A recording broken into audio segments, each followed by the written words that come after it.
So here's the bedroom area. It is a bit what I call recrunculous because we're figuring everything out, but the bed is on its own slide out. When it's in, you know, it pretty much goes up all the way. But there's that. I won't open it, but that closet right there has got, you know, the washer dryer hookup, which I won't bother with. So it is the only full-sized closet.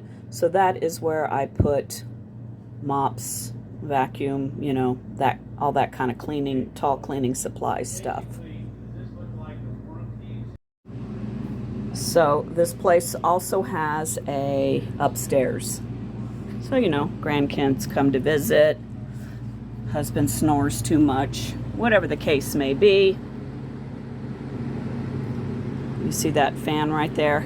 It's because this is the coldest area right here, which you can see why. I mean, the AC is just right there. And so, so that's a sleeping area.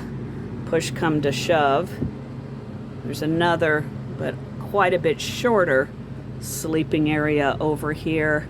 I'm going to view it as a storage area because that is very short. It's not a good way for me to, you know, to kind of explain just how short that is. You know, push come to shove kind of a thing.